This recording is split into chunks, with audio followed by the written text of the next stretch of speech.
ગોપાલ ઇટાલિયાના એક વખતના સાથી અને હવે ભારતીય જનતા પાર્ટીના ઉમેદવાર રાજુ કરપડાએ અંતે મૂડી 2 બેઠક પરથી ઉમેદવારી નોંધાવી દીધી છે। ભારતીય જનતા પાર્ટીના તે ઉમેદવાર પણ બન્યા છે અને ખેડૂતોના મુદ્દે અને વિરોધીઓનું નામ લીધા વિના શું કહ્યું છે તે મામલે જ વાત કરવી છે।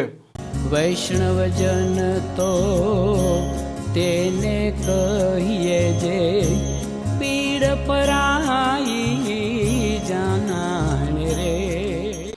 નમસ્કાર, આપ જોઈ રહ્યા છો નવજીવન ન્યૂઝ અને હું છું આપની સાથે તોફિક ગાંચી। ગુજરાતમાં જે પ્રકારે સ્થાનિક સ્વરાજની ચૂંટણીને લઈને આજે ઉમેદવારી દાખલ કરવાનો છેલ્લો દિવસ છે અને જે પાર્ટીના ઉમેદવારો જાહેર થયા છે તે અત્યારે તેમના નામાંકન દાખલ કરવા માટે તેમના ટેકેદારો સાથે આ સરકારી ઓફિસે પહોંચી રહ્યા છે, શક્તિ પ્રદર્શન કરી રહ્યા છે અને આવી જ રીતે આમ આદમી પાર્ટીના એક સમયના દિગ્ગજ નેતા, ખેડૂતોના મુદ્દે સતત અવાજ ઉઠાવનાર અને આક્રમક રીતે વિરોધીઓ પર વર્ષના રાજુ કરપડા છે તે હવે ભારતીય જનતામાં સામેલ પણ થઈ ચૂક્યા છે અને તેમને ભાજપે મૂડી 2 છે તેની જિલ્લા પંચાયતની ટિકિટ પણ આપી છે। આમ સુરેન્દ્રનગરના રાજકારણમાં હવે ભાજપના તે નેતા પણ બન્યા છે અને જિલ્લા પંચાયત બેઠકના ઉમેદવાર પણ બન્યા છે અને રાજુ કરપડા આક્રમક રીતે હંમેશા તેમના વિરોધીઓ છે તેમના પર વરસતા હોય છે અને ભારતીય જનતા પાર્ટીએ તેમને ઉમેદવાર પણ જાહેર કર્યા છે અને તેમણે પ્રતિક્રિયા પણ આપી છે।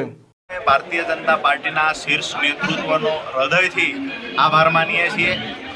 એક ખેડૂતના અવાજ બનવાની જે અમે કોશિશ કરી અને ખાસ કરીને સામાન્ય પરિવારમાંથી આવતા એક નવયુવાનને ખરેખર ખેડૂતોની વધારે સેવા કરી શકે, મજદૂરો, પશુપાલકોની અને પોતાના વિસ્તારમાં વધારે સેવા આપી શકે એ હેતુથી ભારતીય જનતા પાર્ટીના શીર્ષ નેતૃત્વએ ખાસ કરીને માન્ય ભૂપેન્દ્રભાઈ પટેલ, મુખ્યમંત્રી શ્રી, માન્ય નાયબ મુખ્યમંત્રી હર્ષભાઈ સંઘવી, માન્ય જગદીશભાઈ વિશ્વકર્મા અને આ વિસ્તારના જે ભારતીય જનતા પાર્ટીના મહત્ત્વના પ્રદેશના અને જિલ્લાના તમામ આગેવાનોનો આ તકે ખેડૂતો વતી હૃદયથી આભાર વ્યક્ત કરશું।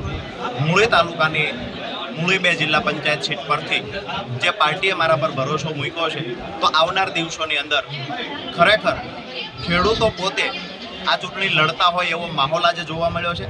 ભારતીય જનતા પાર્ટી અને રાજુ કરપડા, ખરેખર રાજુ કરપડા ઉમેદવાર છે, ભારતીય જનતા પાર્ટીના મેન્ડેટ પરથી લડે છે, એનાથી વિશેષ એ છે કે આ વિસ્તારનો ખેડૂત સ્વયંભૂ પોતે ખેડૂત ઉમેદવાર હોય એવો માહોલ જોવા મળ્યો છે અને મોટા ભાગના દરેક ગામડાઓમાંથી ખેડૂતો અને ખેડૂત આગેવાનો આજે અહીંયા ઉપસ્થિત રહ્યા છે।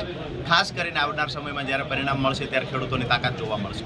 આમ રાજુ કરપડા ખેડૂતોના મુદ્દે સતત અવાજ ઉઠાવતા રહ્યા છે। અનેક સમય તે આમ આદમી પાર્ટીમાં હતા અને તે સમયે સરકાર પર તે વરસતા હતા અને ગોપાલ ઇટાલિયાના તે નજદીકના મનાતા હતા અને હવે તે ભારતીય જનતા પાર્ટીમાં છે અને આવ્યા બાદ તેમણે હર્ષ સંઘવીના સાથે પણ મુલાકાત કરી હતી અને હવે ભાજપે તેમને જે ભારતીય જનતા પાર્ટીમાં એન્ટ્રી લીધી તેના એક દિવસમાં તેમને જિલ્લા પંચાયત બેઠકના ઉમેદવાર પણ જાહેર કરી દીધા છે। આ પ્રકારના સમાચાર માટે નવજીવન ન્યૂઝની ચેનલ સાથે જોડાયેલા રહો। નમસ્કાર।